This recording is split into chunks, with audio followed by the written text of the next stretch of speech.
Hello dear students, कैसे हैं आप लोग। आई होप कि आप लोग बहुत अच्छे होंगे और आपकी प्रिपरेशन भी बहुत अच्छी चल रही होगी। जितने भी स्टूडेंट जो एग्जाम फॉर्म भर लिए हैं या भर रहे हैं मंडी उप निरीक्षक 2026 के लिए, जिसका एग्जाम भी होना है 26 अप्रैल को, तो मैं आपको बता देता हूं कि 2023 में एक एग्जाम हुआ था मंडी संचालक और सचिव के पद पर, जिसमें मैथ्स के कुछ सवाल आए हुए थे। आज हम उस चीजों पर डिस्कस करेंगे, उन सवालों का सॉल्यूशन कैसा होना चाहिए, शॉर्टेस्ट तरीका आपको बताऊंगा जो डायरेक्टली आपको हेल्प करेगा इस साल जो एग्जाम होने वाला है मंडी उप निरीक्षक का। तो चलिए स्टार्ट करते हैं वीडियो को। देखिए कैसे सवाल इसमें आए हुए थे मैथ्स के।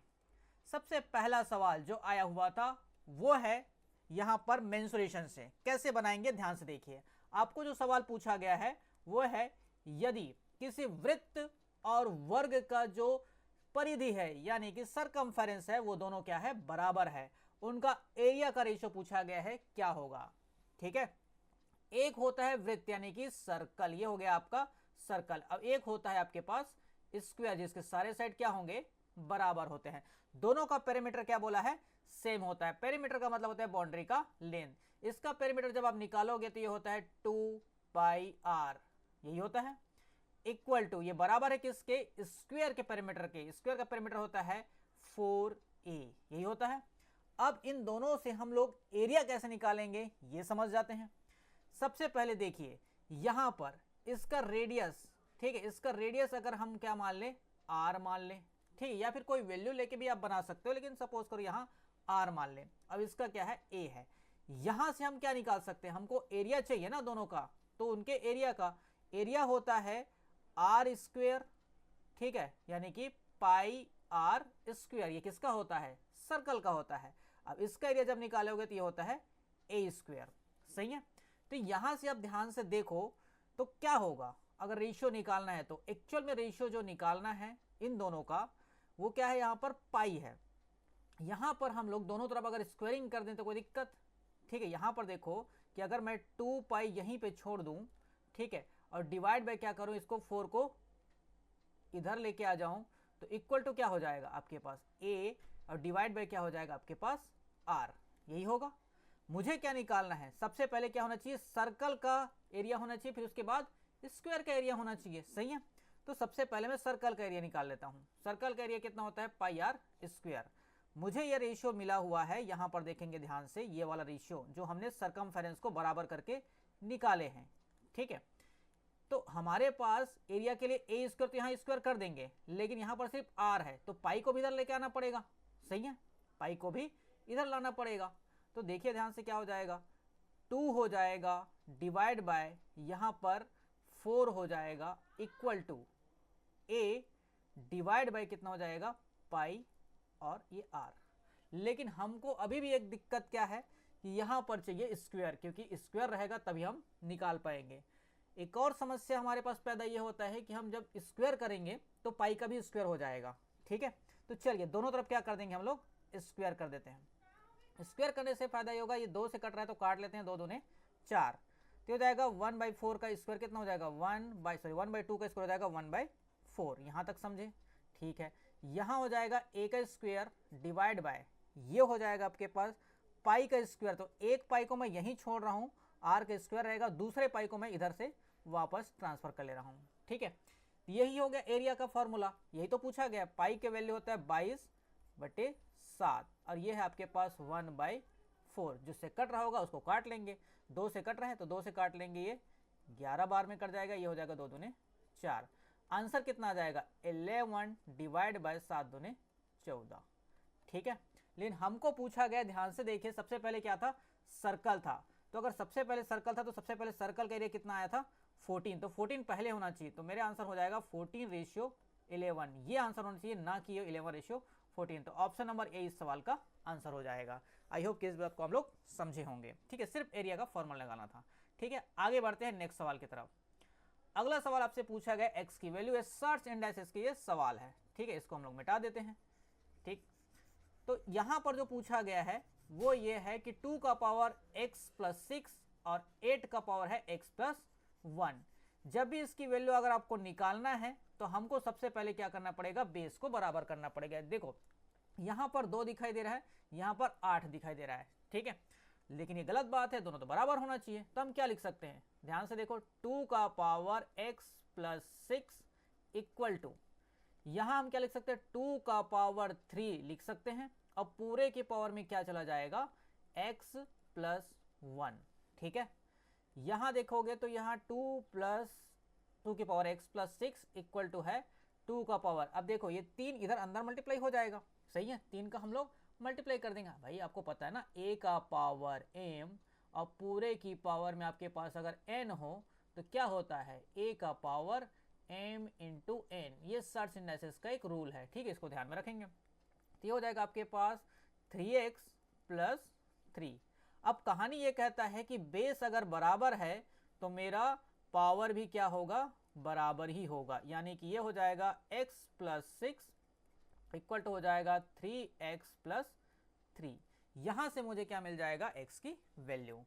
x को एक तरफ रखेंगे तो x इधर आ जाएगा, तो हो जाएगा एक x कट जाएगा तो आ जाएगा 2x, 3x में से एक x माइनस हो कितना हो जाएगा 2x, और ये 3 जब इधर आएगा तो क्या हो जाएगा माइनस, माइनस का मतलब हो जाएगा 6 में से 3 कम करेंगे तो आ जाएगा 3 इक्वल टू, यहाँ से देखो x की वैल्यू कितना आ गया, यहाँ से आपको जो x की वैल्यू आएगा वो आ जाएगा आपके पास 3/2। ऑप्शन नंबर डी इस सवाल का आंसर हो जाएगा। आया समझ में, बहुत छोटा सा सवाल था, ठीक है।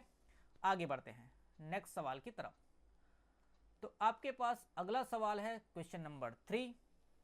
इसमें है, अगर यदि कोई राशि जो है, कोई आपके पास पैसा है, उसको वार्षिक रूप से चक्रवृद्धि ब्याज के आधार पर 3 साल में चक्रवृद्धि ब्याज को जोड़कर बोल रहा है 3:3/8 गुना हो जाता है, तो ब्याज कितना दर से चल रहा है ये आपको निकालना है। अब ध्यान से देखिए, 3 साल में चक्रवृद्धि ब्याज इतना गुना हो जाता है, सही है। तो यहाँ पर देखो, सबसे पहले इस जो मिक्स फ्रैक्शन है उसको हम लोग प्रॉपर फ्रैक्शन में कन्वर्ट कर लेते हैं। तो कैसे करते हैं, 8 का मल्टीप्लाई इधर करेंगे और 3 के साथ ऐड कर देंगे, ठीक है। तो 8 से 24, 24 और 3 हो जाएगा 27, तो हो जाएगा 27 डिवाइड बाई कितना हो जाएगा 8, सही है। बोला गया है 3 साल के लिए, तो कहीं ना कहीं ये जो मेरा फ्रैक्शन है वो कोई ना कोई का क्या बनाएगा, क्यूब ही बनाएगा। तो जैसे ही 3 साल के लिए बोलेगा ना, तो आप क्या कर दोगे, इसका क्यूब रूट निकाल दोगे, तो 1 साल में आपका पैसा कितना बड़ा है वो निकल जाएगा, ठीक है। तो जब क्यूब रूट लेंगे तो 27 किसका होता है भाई, 3 का होता है, डिवाइड बाय 8 किसका होता है, 2 का होता है। मतलब अगर आपके पास पहले 2 रुपया था तो 1 साल में बढ़कर कितना हो जाएगा, 3 रुपया हो जाएगा। तो 1 साल में बढ़ा कितना, 1 ही रुपया तो बढ़ा है। तो आपको निकालना है कि ये जो 1 रुपया ब्याज है बढ़ा है वो मेरे प्रिंसिपल यानी कि 2 से ही तो बढ़ा है, कितना परसेंट होगा, यही मेरे सवाल का आंसर हो जाएगा। तो 2 से कट जाएगा ये कितने बार में, 50 बार में, यानी कि 50% इस सवाल का आंसर हो जाएगा। बिल्कुल सरल सा सवाल था, ठीक है, आसानी से बनाया जा सकता था। अगला सवाल देखते हैं, नेक्स्ट क्वेश्चन नंबर 4। एक स्क्वायर एरिया है, सॉरी स्क्वायर नहीं, रेक्टेंगल एरिया है, जिसका क्षेत्रफल यानी कि एरिया दिया गया है 150 वर्ग मीटर, इसका पेरीमीटर भी दिया गया है 50 इकाई। तो आपको निकालना है लेंथ कितना होगा और चौड़ाई कितना होगा, ये आपको निकालना है। सबसे पहले अगर एरिया की बात कर रहा है तो रेक्टेंगल कैसे दिखता है, उसका लेंथ होता है और एक विड्थ होता है, सही है। आप बोलोगे बहुत बढ़िया, इतना तो हमको पता है। तो ये लेंथ है मान लीजिए, ये क्या है आपका विड्थ है। अगर आपको एरिया निकालना है तो L इंटू कितना होता है B, इसी की वैल्यू आपको सवाल में दिया गया है जो कि है 150 वर्ग इकाई। पेरीमीटर होता है बाउंड्री का लेंथ, एक L फिर B फिर L मिलेगा फिर B मिलेगा। तो फार्मूला होता है आपके पास 2 इंटू L प्लस B, ये पेरीमीटर होता है यानी कि परिमाप होता है, इसकी वैल्यू दिया गया है 50। अब या तो इन दोनों को आप सॉल्व कर सकते हो या तो जो ऑप्शन सेटिस्फाई कर रहा होगा वो हम पुट कर सकते हैं, ठीक है। मैं ऑप्शन से चला जाता हूं, यहां देखो L प्लस B की वैल्यू कितना आ जाएगा भाई, 2 इधर जाके डिवाइड हो गया यानी क्या जाएगा 25। तो ऐसा कौन सा ऑप्शन है जिसको मल्टीप्लाई करने पर 150 आना चाहिए और दोनों को जोड़ने पर 25 आना चाहिए। भाई 75 दूनी 150 तो हो जाएगा, लेकिन दोनों को जोड़कर कभी भी 25 नहीं आएगा। 30 और 5 को तो आप 150 तो ले आओगे मल्टीप्लाई करके, लेकिन ऐड करके कभी भी 25 नहीं आएगा, 35 हो जाएगी। ये मेरा आंसर नहीं है। यहाँ देखो सी ऑप्शन, 50 और 3 को मल्टीप्लाई करके आप 150 तो ले आओगे, लेकिन दोनों को जोड़ के 25 कभी भी नहीं आएगा, ये भी मेरा आंसर नहीं। ऑप्शन एक ही बचता है, ऑप्शन नंबर डी, ये इस सवाल का करेक्ट आंसर हो जाएगा। इन दोनों को आप मल्टीप्लाई करो 150 आएगा, इन दोनों को ऐड करो आपके पास क्या आएगा 25 आएगा। यही मेरे सवाल का करेक्ट आंसर है। विद इन अ सेकंड इस सवाल का आंसर आप दे सकते थे।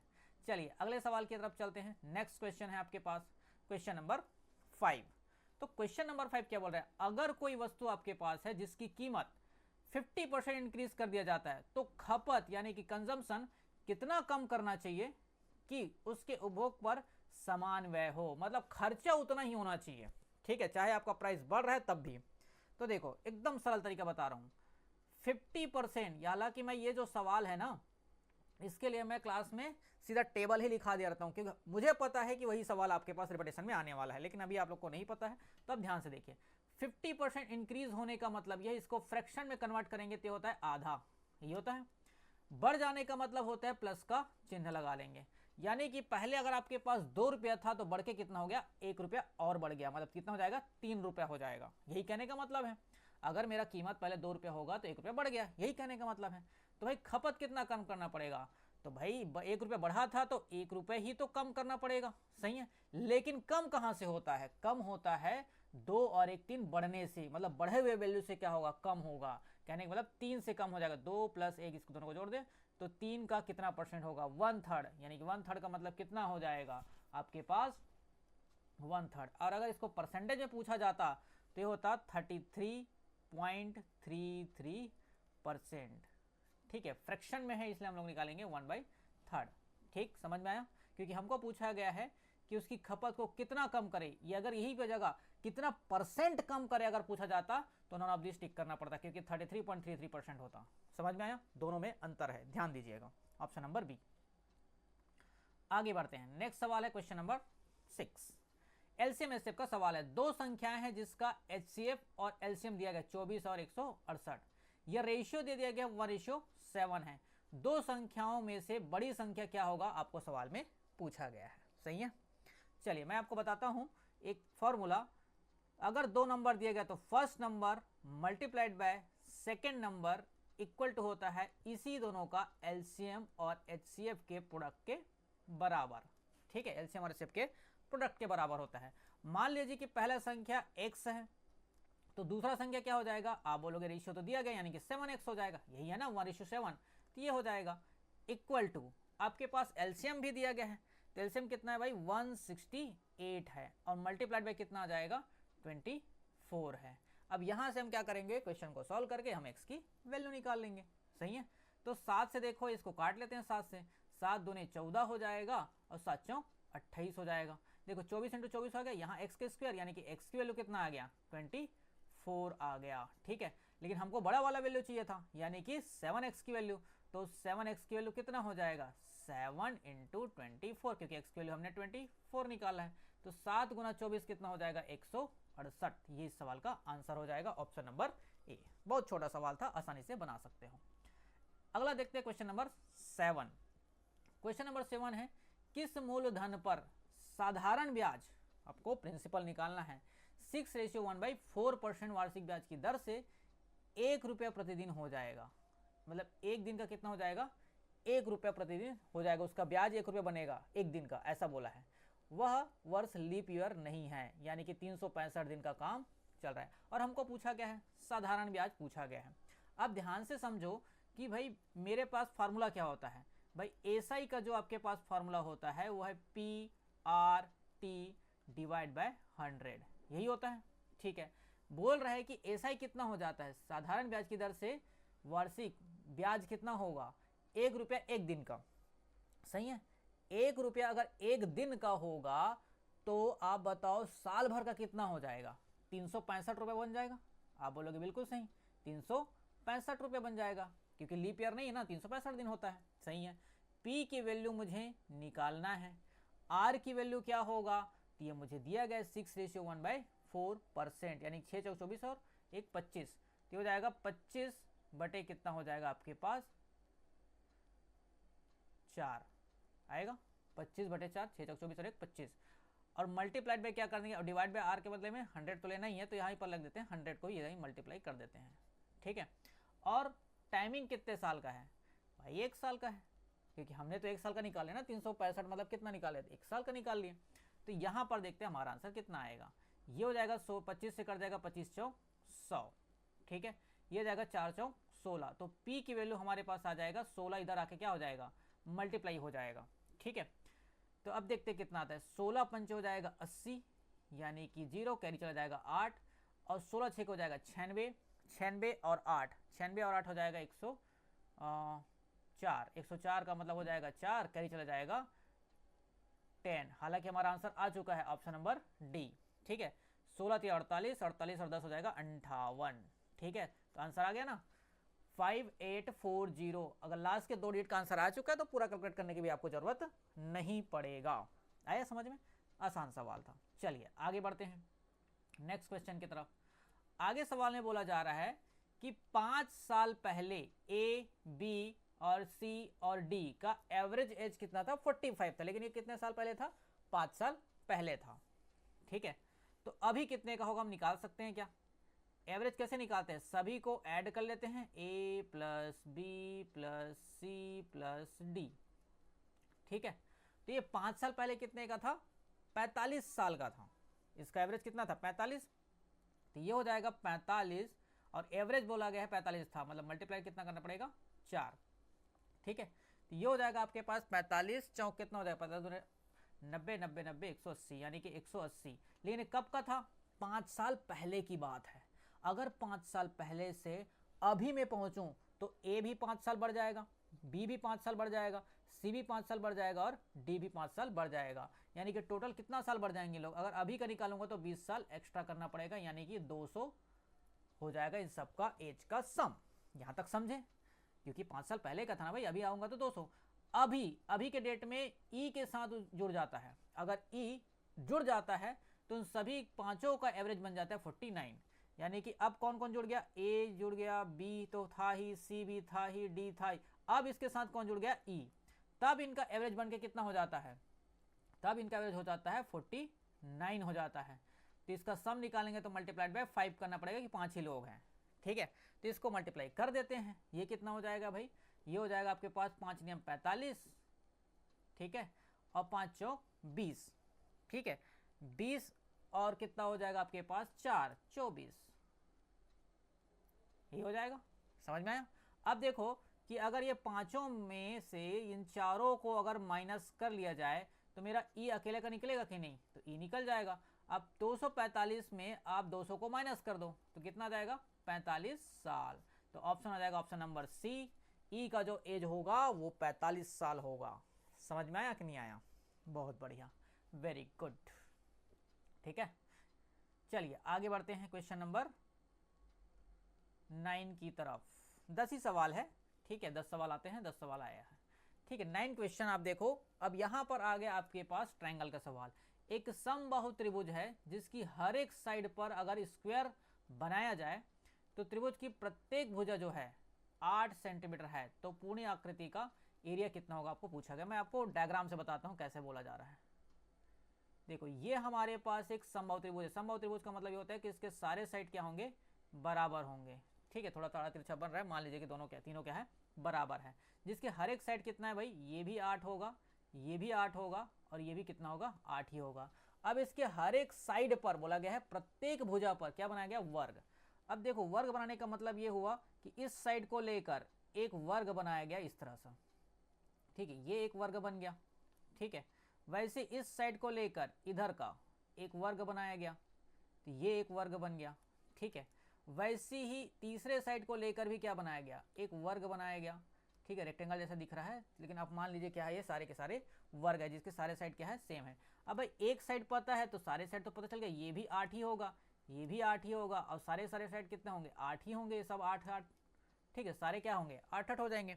तो आपको पता चल गया ना कि स्क्वायर के साइड भी पता चल गया, ट्रायंगल के साइड भी पता है।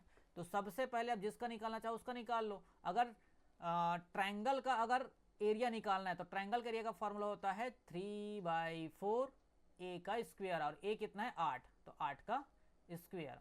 ठीक है, सॉरी 3 बोलता हूँ, √3/4 होता है। ठीक है, √3/4 इंटू 8 का स्क्वायर, 8 मतलब ए का, तो √3/4 तो ये रहेगा ही। ठीक है, √3 तो रहेगा ही। अब देखो 4 से कट जाएगा, 4 दूने 8 यानी कि 8 दूने 16, तो कितना आ जाएगा? 16√3। ठीक है, ये आ जाएगा 16√3। ये मेरा एरिया होगा ट्रायंगल का। अब ऑप्शन में मेरे पास एक ही ऑप्शन है जिसमें क्या दिखाई दे रहा है? 16√3। यही मेरे सवाल का आंसर हो जाएगा, बाकी निकालने की जरूरत नहीं है, लेकिन मैं आपको दिखा देता हूँ निकाले के कैसे होगा। ठीक है, अब मुझे बचा है सिर्फ क्या, स्क्वायर का एरिया बचा हुआ। मेरा आंसर आ चुका है, मैं आपको सिर्फ समझाने के लिए लिख रहा हूँ। एग्जाम हॉल में ऐसा बिल्कुल भी नहीं करना, एक निकालोगे कहानी खत्म। दूसरा वाला जो है आपके पास वो है स्क्वायर का। स्क्वायर का एरिया कितना होता है भाई, स्क्वायर का एरिया होता है ए का स्क्वायर, ठीक है। लेकिन यहाँ पर 3 है तो 3a का स्क्वायर हो जाएगा, 3 स्क्वायर है ना, 1 2 3। तो यहाँ देखो 3 इंटू ए का स्क्वायर कितना हो जाएगा 8, 8 का स्क्वायर कितना हो जाएगा 64 होगा। अब 3 से मल्टीप्लाई कर दो तो कितना हो जाएगा, 3 चौक 12, ठीक है, 6 3 18 और 1 19, आया कि नहीं आया 192। इसलिए बोला था सी ऑप्शन इसका करेक्ट आंसर। दोनों में से जो भी निकालते आपका आंसर आना ही था। आगे बढ़ते हैं क्वेश्चन नंबर 10 में। क्वेश्चन नंबर 10 है आपके पास, सर्कल का जो सर्कमफेरेंस दिया गया है, जिस सर्कमफेरेंस निकालना है जिसका रेडियस कितना दिया गया 5 सेंटीमीटर, क्या होगा आपको निकालना। बहुत ही सरल सवाल। देखो सर्कमफेरेंस, सर्कमफेरेंस क्या होता है, परिधि 2 पाई आर, एकदम सरल सवाल है। तो इसी की तो वैल्यू निकालना है, 2 इंटू कितना लिखेंगे 22/7 और ये हो जाएगा आपके पास रेडियस कितना है 5। बस इसको सॉल्व करेंगे, हमारे पास हमारा आंसर होगा, ठीक है। ये हो जाएगा कितना 5 दूने 10 यानी कि 220 और डिवाइड हो जाएगा 7। तो 7 से इसको डिवाइड कर देंगे, हो जाएगा 7 21, बचेगा कितना आपके पास 1, 7 एकम 7 और पॉइंट लग जाएगा, बचेगा आपके पास 3, 7 चौक 28, ठीक है। और उसके बाद बचेगा कितना हमारे पास 2, फिर से 0, 7 दूने 14, दिया जाएगा 31.42। अब आपके पास देखो यहाँ पर एक सवाल यह है कि 31.4 अगर टिक करें कि इनमें से कोई नहीं टिक करे, क्योंकि करेक्ट 31.4 तो आने रहा है, इसके आगे और भी चीज़ें बढ़ रहा है। तो हम लोग नन ऑफ दिस दिया है तो इसलिए हम लोग नन ऑफ दिस को टिक करेंगे, ठीक है। तो ये रहा आपके पास 10 सवाल, इसके अलावा तो और सवाल नहीं है। बाकी तो आपके सवाल चालू होते हैं भारतीय अर्थव्यवस्था, वाणिज्यिक, तो ये हमारा टॉपिक नहीं है, ठीक है। ये आपके मैथ्स के सवाल थे, सारे सवाल मैंने आपको करा दिए। ये हेल्प करेगा आपको किसमें, मंडी निरीक्षक जो इस बार होने वाला है 2026 का, ठीक है। मिलते हैं हम लोग नेक्स्ट वीडियो में, थैंक यू।